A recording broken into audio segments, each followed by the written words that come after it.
Now welcome to another edition of News from Naboo with Thor's Lightning Takes.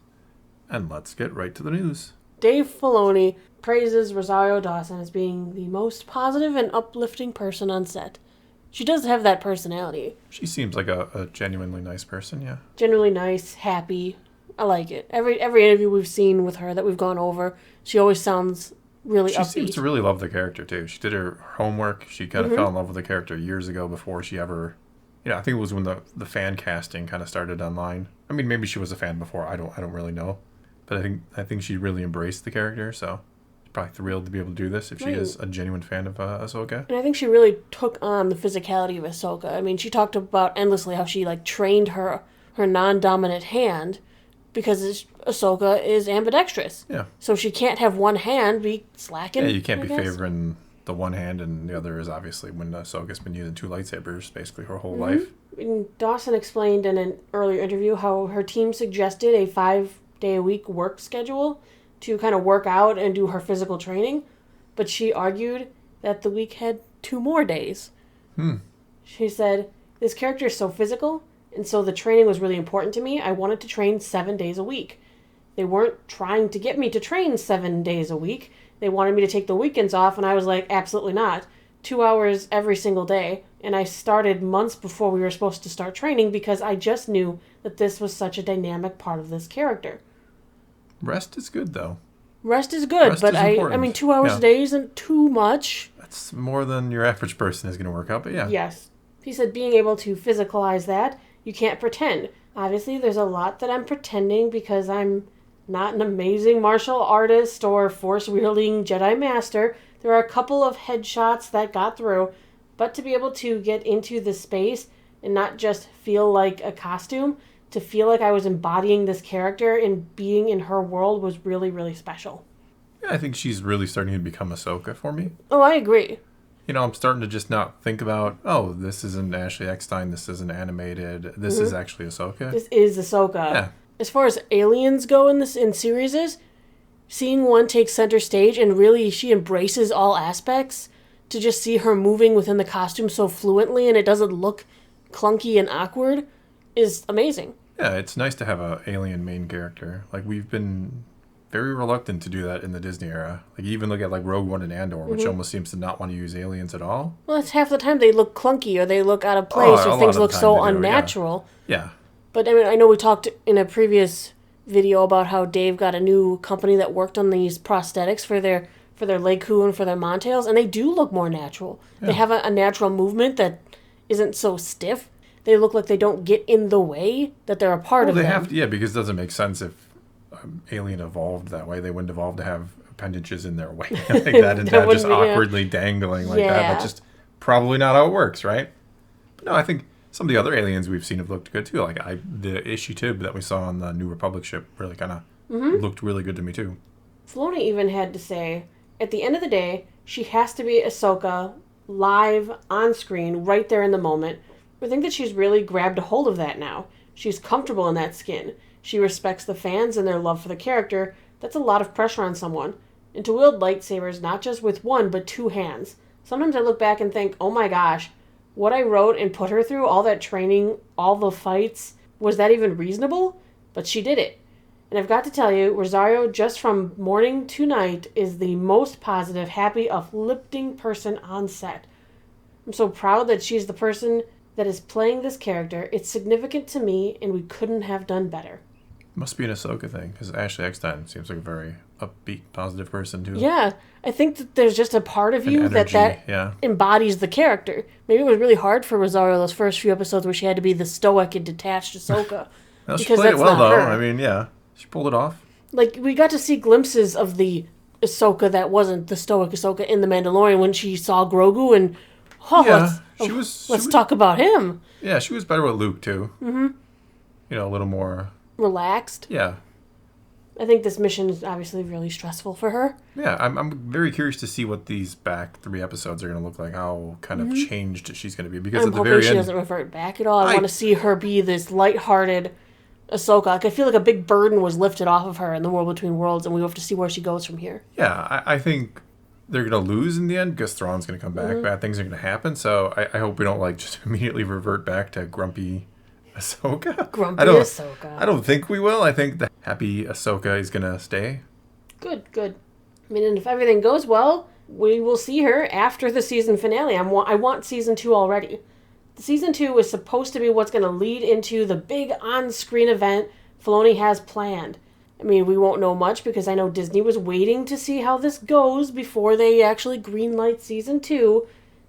And we don't really have any definition of what Disney decides is good enough for season 2. No. They announced the internal numbers, yeah. Yeah, they announced that episodes 1 and 2 of Ahsoka got 14 million views. Yeah.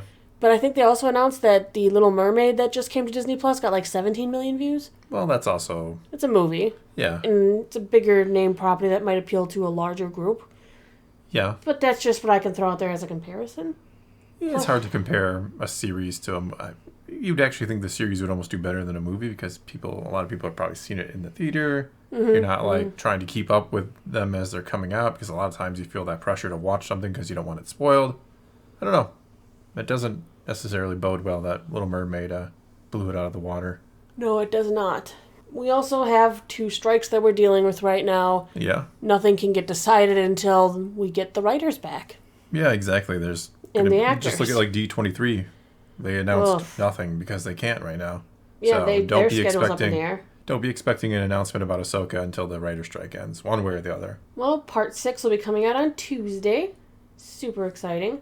The episode is going to be about 40 minutes again. Yep. 40 minutes. I don't know why they stick to these schedules, by the way, because 40 minutes is what you would have like an hour-long TV show if you put it on regular cable. 42 minutes, yeah. Yeah, that's what it seems to be. Like, they did the same thing with Bad Batch. They're like 24 minutes. Yeah, they really... The time that it would be if you put it on TV minus commercials. Yeah, I've said before, there's absolutely no reason to beholden yourself to anything of the sort. No.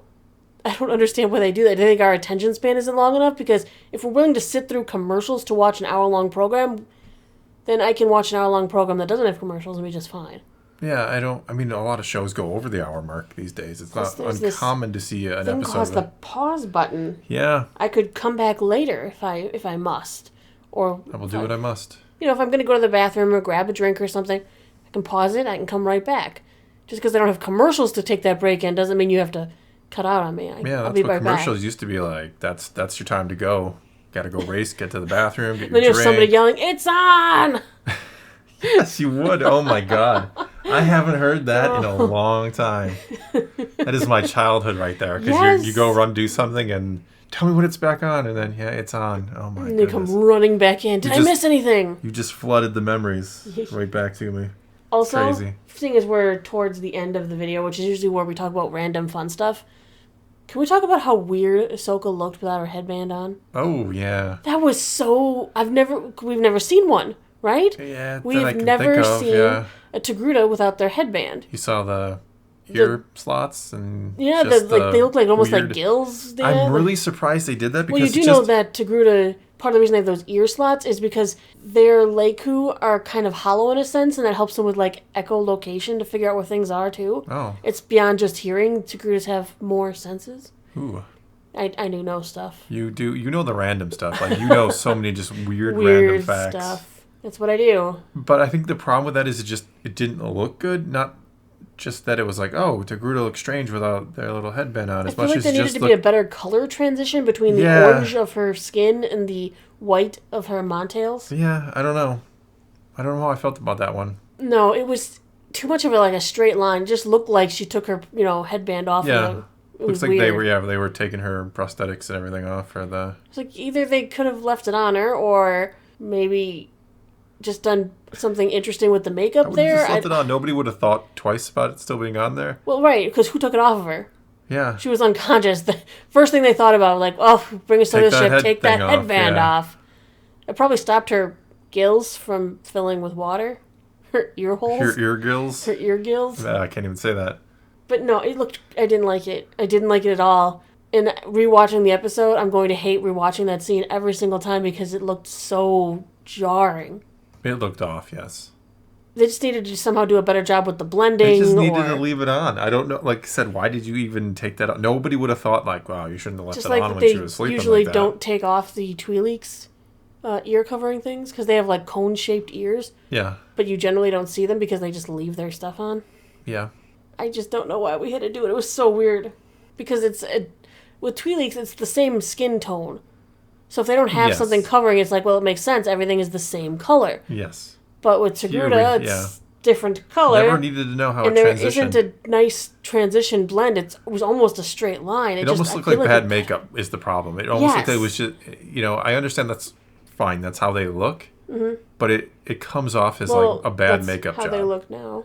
Well, you know what I'm saying, though. Like, you can say that's just how they look. But the problem is when you see it, your first instinct isn't, oh, that's a curious way that their coloring works. You're like, oh, that's a bad makeup job. Is that just the reason why Togrutas always, like, wear something there? Because they know it looks like a bad weird? makeup job. Yeah, even Shakti wore some decorative jewelry there. Yeah. Just so now we know why. Yeah, because it's awkward. So glad you brought this up. I was hoping to just forget about it. I won't let you forget. And apparently you won't let others forget as well. No, even Ahsoka's home village. I guess when she was a baby. Yeah, but it's a baby. But it was weird because it's like farther back on the head too. Yeah. I'm like pulling up all my Togruta images. You just sounds like I have a catalog of them. You just have a bunch of Togruta images, yeah. You know me. But all the adult ones wear like a headband when she's a baby. I guess, yes, that separating does exist like that. See, this is why Dave made us watch Tales of the Jedi so he could prepare for this horrific scene. He's like, you're gonna need to see brace yourself. This stark contrast. But it didn't really look stark. It just something about it looked off. I don't know why we're still going on about this. We should probably wrap it up. Weird. But it did. Sorry. It just didn't look good. But am I like mad? No, it's fine. It is what it is. All right. Well, I guess that's going to be all we got for you this time. So now it's your turn to take to the comments below and tell us what you think about Ahsoka's forehead. So again, take to the comments. Let's talk some Star Wars. And until next time, thanks for watching.